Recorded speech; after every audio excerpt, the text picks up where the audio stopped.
Buenas noches. Terminábamos el jueves pasado dejando dos preguntas para nuestra consideración.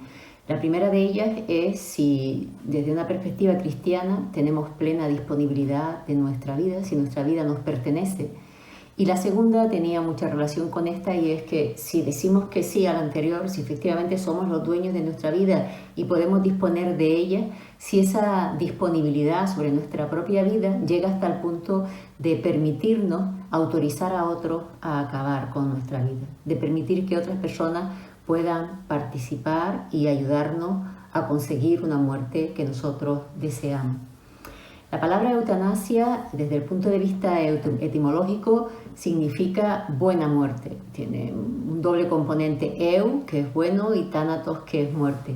Thanatos en la mitología griega era la personificación de la muerte dulce. De alguna manera, su papel era ejecutar aquello que el destino tenía previsto para cada ser humano.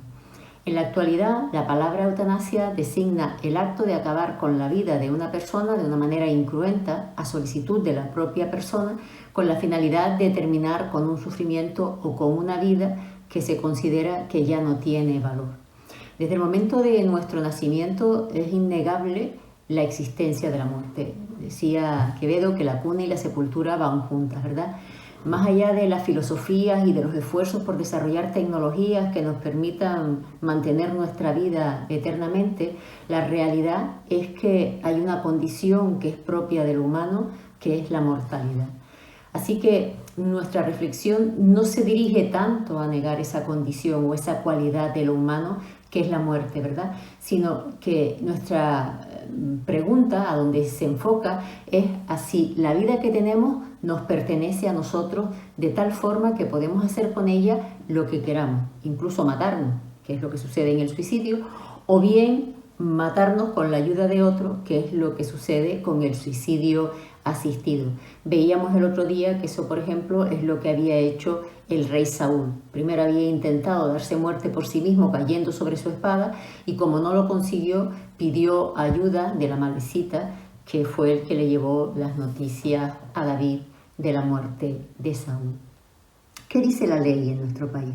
En España la ley no castiga el suicidio, y tampoco tendría sentido que lo hiciera, ¿verdad? No se puede imponer una pena a alguien que ha muerto, pero tampoco se castiga la tentativa de suicidio, es decir, cuando alguien quiere acabar con su vida y no lo consigue y fracasa en el intento. Tampoco eso está castigado por la ley. El suficiente castigo se entiende que es la propia situación del sujeto que considera como única salida posible a las circunstancias que vive el acabar con su vida. La pregunta es lógica, ¿no? ¿Eso significa que la ley no lo castigue? ¿Significa que la ley reconoce que los ciudadanos en este país y las personas que están aquí en este país tienen plena disponibilidad sobre su vida? Hasta hace relativamente poco tiempo la respuesta a esta pregunta no era muy sencilla. Sin embargo, desde el mes de marzo de este año, una vez que se aprueba la ley de la eutanasia, la vida se convierte en algo disponible para su titular, para aquel que es dueño de esa vida, para aquel que tiene y ejerce esa vida, ¿no? De tal forma que se afirma no solamente el derecho a vivir de todas las personas, sino que también se introduce en nuestro ordenamiento jurídico, en nuestra normativa, un nuevo derecho, que es el derecho a la eutanasia. Y de hecho la ley lo expresa de esta manera. Se introduce un nuevo derecho, el derecho a la eutanasia, es decir, se reconoce un derecho a morir. Lo que no deja de ser una paradoja, ¿verdad? Porque decíamos la muerte es consustancial a nuestra naturaleza, pero realmente ese derecho a morir es un derecho a morir cuando cada persona decida que quiere morir. No está hablando de la cualidad de mortal de todos los seres humanos, está hablando de la posibilidad o de la facultad de elegir el momento en que se desea que esa muerte se produzca. Y sobre todo, lo que se establece por medio de esta ley es el deber de los poderes públicos, de las autoridades públicas, de organizar, en este caso, la sanidad de tal manera que se adopten todas las medidas que sean necesarias para que las personas que así lo deseen, cuando estén atravesando por determinadas circunstancias, puedan recibir ayuda para morir. Se busca que se cuente dentro del Sistema Nacional de Salud español con aquellos recursos que son precisos para que cuando una persona quiera morir, efectivamente pueda hacerlo con ayuda médica. Estamos hablando de lo que se suele denominar suicidio médicamente asistido, que es lo que se ha dado en llamar eutanasia. La ley entiende la eutanasia como la actuación directa e intencionada, o sea, hay un acto de alguien, en este caso de un médico, que se dirige de una manera específica y con intención a causar la muerte de una persona que lo ha solicitado de manera reiterada cuando sufre como resultado de una enfermedad o de un padecimiento que la persona considera que es inaceptable y que no ha podido ser aliviado por otros medios. Y esto último puede llamar nuestra atención, porque cuando la ley habla de los requisitos para recibir la prestación de ayuda a morir, la eutanasia, no exige que la persona que lo está solicitando haya recibido cuidados paliativos previamente, de modo que no pueda encontrar alivio en esos cuidados paliativos. Lo único que se necesita es que se le haya informado de la posibilidad de acceder a los cuidados paliativos. O sea, en realidad, yo cuando solicito la eutanasia y no he recibido previamente cuidados paliativos, realmente no tengo un conocimiento cierto de que mi sufrimiento no se pueda aliviar o no tenga alguna forma de ser suavizado y que con esa nueva situación mi consideración acerca de la posibilidad de atentar contra mi propia vida pueda modificarse. Lo único que se requiere, como digo, es que cuando yo pido que se me aplique la eutanasia, se me informe de manera clara y expresa que tengo la opción de acudir a los cuidados paliativos. Esta idea que tiene la ley concuerda con la afirmación que hace, ¿no? Declara que cuando una persona plenamente capaz y libre se enfrenta a una situación que a juicio de la propia persona, vulnera su dignidad, su intimidad o su integridad personal, no se le puede imponer la vida. Es decir, lo que prevalece es lo que se llama la autonomía de la voluntad, de modo que se reconoce la disponibilidad de una persona sobre su propia vida. Mi vida es mía y hago con ella lo que quiero, incluyendo la posibilidad de solicitar y autorizar a otro para que le ayuden a morir ante una situación que considera intolerable por el sufrimiento o por la pérdida de dignidad que a juicio de esa persona le produce la situación que está viviendo. Desde esta perspectiva, la dignidad humana encuentra su sustento, se soporta en la realidad personal de cada uno. O sea, mi dignidad depende de mí. De alguna forma depende de cuáles sean las condiciones que yo tengo en cada momento para decir si yo tengo dignidad o esa dignidad la he perdido, ¿no? Es una dignidad interna, me la doy yo a mí mismo y requiere de capacidad de autogestión, requiere que yo en todo momento mantenga las condiciones de vida para poder gestionar mi vida de una manera autónoma, por mí misma. Y eso implica tener pensamiento, tener voluntad y tener capacidad de acción.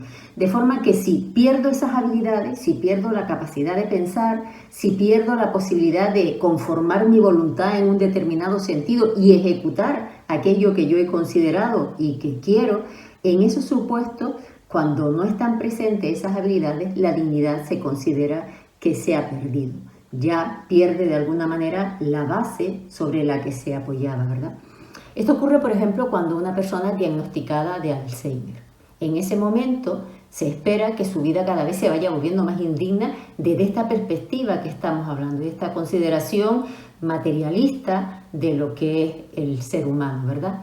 Y eso le daría opción a esta persona que ha sido diagnosticada de una manera reciente de Alzheimer a dejar por escrito que en el caso de que cuando su situación empeore, que lo que quiere es que se le practique la eutanasia, o sea, puede pedirla en ese momento, ¿no? Cuando se entienda que ya pues pierde esa capacidad funcional, de alguna manera el pensamiento, la voluntad y la capacidad para ejecutarlo desaparecen completamente. En este caso se produce lo que la ley llama un padecimiento grave, crónico e imposibilitante, ¿no? Mientras tenga lucidez puede dictar ese documento, esas instrucciones previas, la manifestación anticipada de voluntades, se llama aquí en Canarias, solicitando que se le aplique la eutanasia cuando llega el momento en que no pueda decidir por sí.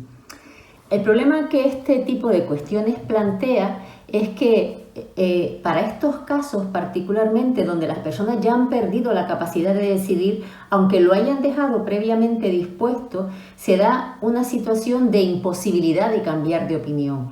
Cuando yo en unas instrucciones previas digo que no quiero que se me ponga un respirador si lo que tengo es una enfermedad incurable, lo que estoy haciendo es rechazando un tratamiento, no estoy pidiendo que nadie acabe con mi vida, ¿vale?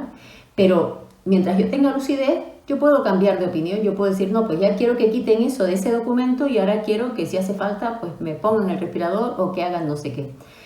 Cuando una persona tiene una enfermedad respecto de la cual toma una decisión en el día de hoy y es una decisión que significa que va a perder su capacidad para pensar, para decidir y para poder hacer aquello que está pensando, no hay posibilidad de saber si en el caso de haber considerado cuál era su circunstancia, después de pasado el tiempo, la persona cambiaría de opinión, de tal manera que se ejecuta directamente aquello que pidió. Esto es importante tenerlo en cuenta porque entre los requisitos que tiene la ley es tener 18 años cumplidos, hay que ser mayor de edad, a partir de los 18 años se puede pedir la eutanasia y también se pide que la persona sea capaz, pero si no es capaz de tomar decisiones, un documento de voluntades anticipadas previamente establecido puede recoger esta condición, aún, insisto, cuando no da la posibilidad de volver a considerarlo porque la persona ya no puede pensar. En conclusión, podríamos decir que detrás de todo este planteamiento, de este enfoque que ha conducido a la publicación de esta ley de eutanasia en nuestro país, se encuentran las siguientes convicciones. La primera de ellas sería que mi vida es mía y hago con ella lo que quiero. La segunda es que la dignidad no es algo inherente, no es algo que vaya a permanecer para siempre, que sea consustancial a mi persona, sino que dependiendo de las circunstancias vitales por las que atraviese, esa dignidad la puedo llegar a perder. Y por último, que en situaciones en las que las personas sienten que han perdido su dignidad o que sufren, se les reconoce la facultad, la potestad de pedir ayuda, en este caso a los médicos, para morir, de forma que no está castigado por la ley cuando esta persona, cuando este profesional de la medicina participa y ayuda a otra persona a morir. Pero ¿cuál es la perspectiva bíblica de todo esto? Lo que no podemos perder de vista es que muchas personas atraviesan circunstancias que producen dolor y un sufrimiento que probablemente nosotros no somos capaces de imaginar. Yo hace ya muchos años, pero todavía soy capaz de recordar a algunos pacientes con los que trabajé que realmente tenían una situación de dolor tan importante que muchos de ellos expresaban que querían morirse. En ese entonces, les estoy hablando a ustedes, pues de la década de los 80, los cuidados paliativos no tenían el nivel de desarrollo que tienen en la actualidad, pero sí es cierto que se trataba de aliviar, tanto como nos era posible, pues ese sufrimiento que el paciente tenía. Y en la mayor parte de los casos, la perspectiva cambiaba, ¿no? Y eso que, insisto, no había todos los recursos que hoy en día están a nuestro alcance en este sentido. O sea que la realidad del dolor y del sufrimiento no podemos obviarla, no podemos decir queremos preservar la vida a cualquier precio y cerramos los ojos a los padecimientos que las personas tienen. Cualquier persona en cualquier momento puede estar en una situación de sufrimiento que realmente a veces se convierte en algo insoportable, ¿no? Pero en la palabra de Dios encontramos nosotros ejemplos de personas que pasaron por ahí y vemos que sus vidas tuvieron otro desenlace o otro resultado. Quizás el ejemplo más paradigmático, podríamos decir, es el de Job, ¿verdad? El ejemplo que mejor encarna esa situación de sufrimiento, ¿no? Job dice en el capítulo 3, ¿por qué no perecí al momento de nacer? ¿Por qué no morí cuando salí del vientre? O sea, su vida le resulta tan despreciable que piensa que mejor le habría sido no haber nacido, ¿no? Y él expresa muy bien qué es lo que le pasa. Él había perdido todo, perdió a su familia, perdió sus riquezas, perdió su salud. Recuerden ustedes que se rascaban sentado con un tiesto, ¿verdad? No tenía absolutamente nada, lo único que reservaba era la vida, ¿no? Y él lo dice, lo que más temía me sobrevino, lo que más me asustaba me sucedió. No encuentro paz ni sosiego, no hallo reposo, sino solo agitación. O sea, la situación que está describiendo Job es una situación realmente angustiosa, es lamentable la situación por la que está pasando, ¿no? Las circunstancias de cualquier persona pueden cambiar de la noche a la mañana, de cualquiera de nosotros, ¿no? Y hacer que lo que era una vida normal, con sus preocupaciones y sus problemas, pero también con sus alegrías, grandes o pequeñas, se convierta en una situación de dolor y sufrimiento que parece que no podemos soportar, ¿no? Y en las que solemos pensar o podemos pensar que la muerte puede ser un alivio, incluso aunque no lo pensemos para acabar con nuestra vida, sino simplemente pensamos pues que podría ser un alivio que el Señor nos llevara, ¿verdad? Es cuando la muerte aparece como la salida, porque no vemos otra forma de resolverlo, ¿no? Job también lo expresa, dice: odio mi vida y no quiero seguir viviendo, o déjame en paz durante los pocos días que me quedan, le dice a Dios en el capítulo 7, ¿verdad? El sufrimiento es parte de nuestra vida y tras la caída en el pecado de Génesis es una realidad, la tenemos presente, ¿verdad? Pero también es verdad que Dios nos trae paz y nos da consuelo. Y eso también lo refleja la palabra, ¿verdad? Dice el Salmo 116, lo único que veía era dificultad y dolor. Entonces invoqué el nombre del Señor. Señor, por favor, sálvame. Qué bondadoso es el Señor, qué bueno es Él, tan misericordioso este Dios nuestro. El salmista recibió consuelo de parte de Dios, ¿verdad?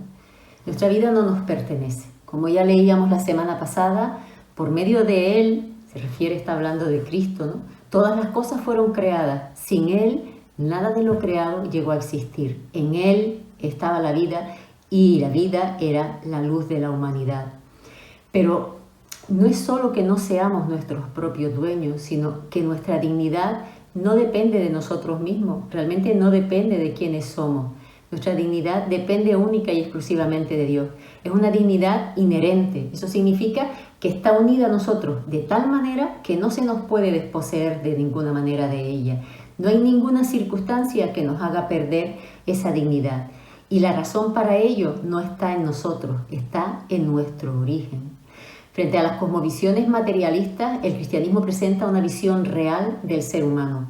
El hombre tiene un valor intrínseco no por lo que pueda llegar a ser, sino porque fue creado a imagen de Dios. Y es esa imagen la que le distingue del resto de los seres vivos y le da un valor especial. De modo que no son las circunstancias cambiantes las que determinan en cada momento cuándo una vida es digna y cuándo no lo es, cuándo debemos preservarla y cuándo, de un modo activo, exterminarla. Y todo ello sin perjuicio de considerar al ser humano una naturaleza caída como consecuencia del pecado y, por tanto, insuficiente por sí mismo para salvarse y para alcanzar la perfección. En esta misma línea, Manuel Buch señala que el relato de la creación expresa que Dios creó al hombre como una criatura especial respecto a las demás y cuyo distintivo es que fue creado a su imagen, semejanza que se revela a medida que se desarrolla la historia y vemos al hombre y a la mujer como seres racionales y morales, es decir, capaces de comprender los mandamientos de Dios y de responder a ellos, y también como seres responsables, como seres capaces de ejercer dominio sobre la naturaleza y seres sociales que encuentran su máxima realización en el conocimiento y la adoración a su Creador. También señala el mismo autor que ese aspecto de la imagen de Dios en el hombre se vincula a la capacidad, pero también al deber de responder ante un Dios que nos interpela, que se dirige a nosotros. Y ni siquiera el pecado altera esa posibilidad y esa responsabilidad. El hombre puede usar mal su libertad, el hombre y la mujer pueden usar mal su libertad y negarse a obedecer a Dios, pero nunca pueden deshacerse de su responsabilidad de responderle, porque aún el rechazo a Dios es un modo de respuesta. La libertad humana es una libertad limitada, pero lo relevante es que el ser humano, la persona, tiene libertad y por eso puede ser, y de hecho es responsable ante Dios. Lo anterior significa también que la responsabilidad sobre el cuidado de la vida humana y la prohibición de atentar contra ella, como ocurre con toda la ley de Dios, no es algo para los cristianos, para aquellos que creemos en Dios, sino para toda criatura creada a imagen de Dios. Cada criatura creada a imagen de Dios tendrá que responder por sí misma de su conducta ante su Creador. Y el respeto por la vida humana es una obligación para todos y para todas. Lo que hemos dicho hasta ahora no implica que haya que mantenerse con vida a toda costa. En nuestra condición de seres vulnerables y mortales debemos prepararnos también para el momento de nuestra muerte y ser capaces de comprender y aceptar cuando es preciso que nuestros esfuerzos de mantener con vida a un ser querido, pues realmente hay que detenerlos, ¿no? O incluso nuestra propia vida. Me gustaría compartir con ustedes una historia. En mi familia hay una persona muy querida por todos y me atrevería a afirmar que de un modo muy especial es muy querida por mi hermana Esther y por mí, ya que compartimos más que lazos de sangre. Somos hijas de un mismo Padre Celestial. A esta persona, a la que le faltan 4 meses para cumplir 100 años, siempre dijo que iba a estar aquí hasta que Dios quiera, eran sus palabras, y así ha sido. Los últimos años de su vida no han sido fáciles debido a la enfermedad y en más de una ocasión nos han propuesto que aceptemos que se tomen medidas para que muera. Pero no era esa ni su voluntad y sobre todo no ha sido hasta ahora la voluntad de Dios. En su situación ella no puede comunicarse con nosotras, pero sí que nos ha permitido cuidarla y honrarla y de ese modo honrar también a nuestro Dios y estamos agradecidos por ello. Al mismo tiempo somos conscientes de cuál es su situación y oramos para que pueda estar confortable y para que cuando Dios lo disponga parta a su presencia llena de su paz. A veces no entendemos por qué las personas viven tanto tiempo, ¿verdad?, en ciertas condiciones y tenemos que velar porque haya el menor dolor posible, el menor sufrimiento posible, que se esté lo más confortable posible. También a veces hay que tomar decisiones de tener un tratamiento, porque es un tratamiento que no produce ningún tipo de resultado y que realmente lo que generan es más problema y más dolor y más sufrimiento a la persona. Pero eso es algo diferente a determinar acabar con la vida de alguien. La vida no nos pertenece a nosotros, la vida pertenece a nuestro Creador. Y a veces esas vidas que pensamos que ya no valen o no sirven, para lo que sirven justamente es para que nosotros podamos honrar al Señor, como en esta historia que les estaba contando ahora, ¿verdad? La muerte aparecerá en algún momento de nuestra vida, es inevitable porque es parte de ella, es parte de esa vida, ¿verdad? Pero solamente a Dios le corresponde decidir el momento, hasta que Dios quiera. El próximo jueves hablaremos de las alternativas al sufrimiento que aparece en nuestras vidas y que igual nos pueden llevar a hacer pensar en la muerte, ¿verdad? Pero hay opciones y hay opciones muy buenas que están disponibles para todos nosotros.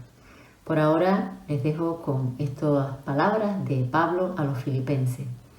Pues para mí vivir significa vivir para Cristo y morir es aún mejor.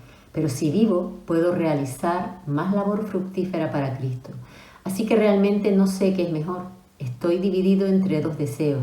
Quisiera partir y estar con Cristo, lo cual sería mucho mejor para mí. Pero por el bien de ustedes es mejor que siga viviendo. Buenas noches, que el Señor les bendiga.